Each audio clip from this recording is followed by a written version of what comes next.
బసర్లపాడు గ్రామంలో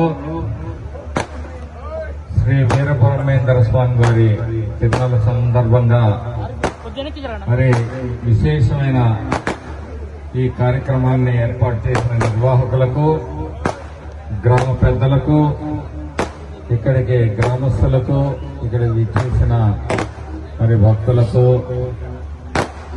అందరికీ హృదయపూర్వకమైన నమస్కారాలు. గత సంవత్సరం ఇదే తిరునాళ్ళకి నేను వచ్చి కొబ్బరికాయ కొట్టుకోవాలి అంటే రెంట చింతల్లో నన్ను ఆపేసి అడ్డుకున్నవాయన. ఆనాటి అరాచకం ఆ విధంగా ఉంది. అయితే ఆపలేకపోయారు. జనబలం ఏదైనా ఓడిపోతుంది అనేది మరి మాచర్ల నియోజకవర్గంలో గత 15 సంవత్సరాలుగా రౌడీ పాలన చేస్తున్న ఆ నాయకులకి అర్థమైంది. ఈరోజు మాచర్ల నియోజకవర్గాన్ని అభివృద్ధి పథంలో నడపాలి, ఈ నియోజకవర్గం ప్రశాంతంగా ఉండాలి, ఇక్కడ విద్య, వైద్యం, సాగునీరు, తాగునీరు, అలాగే ఉపాధి, ఉద్యోగ అవకాశాలు కల్పించాలి, మెరుగైన రోడ్లను ఏర్పాటు చేయాలి. రాష్ట్రంలో ఒక 400 కోట్ల చిల్లర నిధులు వస్తే ముఖ్యమంత్రి గారు నేను ఒక 4-5 సార్లు వెళ్ళి వాళ్ళని ఒకే రిప్రజెంటేషన్ ఇవ్వడం జరిగింది. వారు దానికి స్పందించి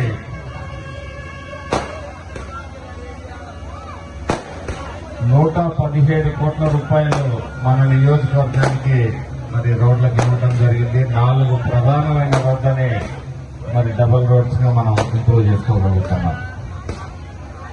అంతేకాదు నాగార్జున సాగర్ ప్రాజెక్టు మన పక్కనే ఉంది. మనం సాగునీటికి కూడా ఇబ్బంది పడుతున్న పరిస్థితి.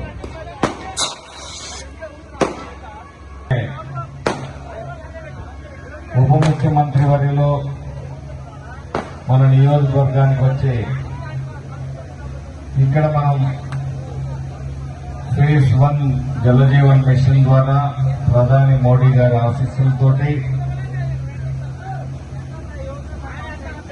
1200 కోట్ల రూపాయలతోటి ప్రతి ఇంటికి తాగునీరు ఇచ్చే ఒక కార్యక్రమాన్ని, బృహత్తరమైన కార్యక్రమాన్ని శ్రీకారం చుట్టబోతున్నామని చెప్పి సందర్భంగా తెలియజేస్తాం.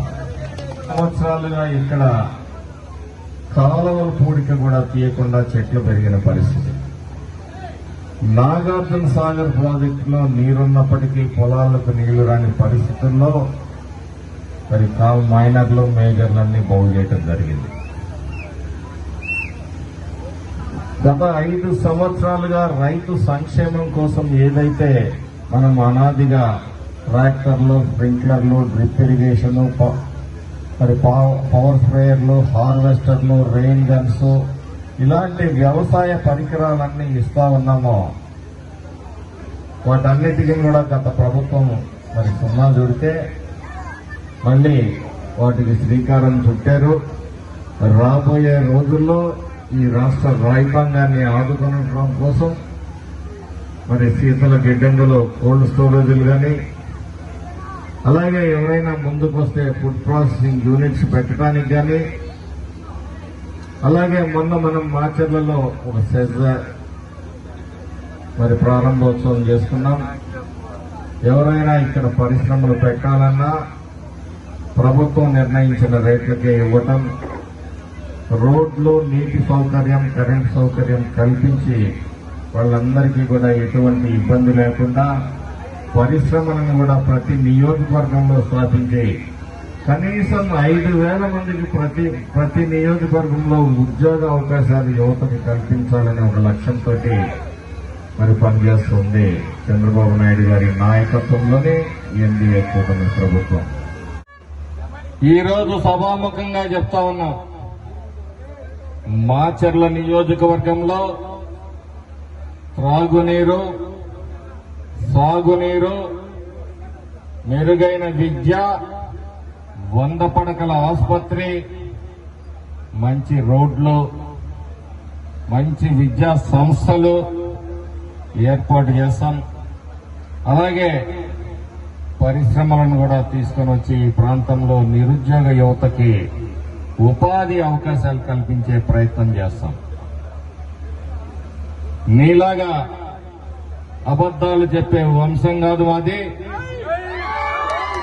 నేను ఈ సభాముఖంగా చెప్తున్నాను, వరికపూడిసెల ప్రాజెక్టు తీసుకురాకపోతే, ఈ ప్రాంతంలో మేమిచ్చిన హామీ ప్రకారం ప్రతి ఇంటికి తాగునీరు అందించకపోతే రాజకీయ సన్యాసం చేస్తాను. నీలాగా అబద్దాలు చెప్పను. నీలాగా కొక్కిన కూటి కోసం ఆశపడే వంశం కాదు మాదని కూడా ఈ సందర్భంగా చెప్తాను. ఈ ప్రజల రక్తం పీల్చుకొని మరి జలగలాగా బతికిన మీ సోదరులు ఈరోజు మళ్లీ పదవీ కాంక్షతో అక్రమంగా సంపాదించిన డబ్బుతో గ్రామాల్లో చిచ్చు పెట్టాలి, కులాల మధ్య చిచ్చు పెట్టాలని ప్రయత్నం చేస్తా ఉన్నారు. ఒళ్ళు దగ్గర పెట్టుకోండి. ఎటువంటి దీన్ని సహించే పరిస్థితి ఉండదు. మేము మంచిగా ఈ ప్రాంతం ప్రశాంతంగా ఉండాలనే ఆలోచనతో ఉన్నాం కాబట్టి మీరిక్కడ మరి మీ ఆస్తులకు గాని మీకు గాని మరి ఇబ్బంది జరగలేదు. మీ పార్టీ నాయకులు ఎవరికి ఇబ్బంది జరగలేదు. మీరు అటువంటి ప్రయత్నాలు మొదలు పెడితే మరి సినిమా వేరే విధంగా ఉంటుందని కూడా ఈ సందర్భంగా తెలియజేస్తాను. సోదరులందరికీ ఈరోజు బ్రహ్మంగారి తిరునాళ్ళ సందర్భంగా మీ అందరికీ శుభాకాంక్షలు తెలియజేసుకుంటూ మరి అవకాశం ఇచ్చిన మీ అందరికీ పేరు పేరున ధన్యవాదాలు తెలియజేసుకుంటూ సెలవు తీసుకుంటున్నాను.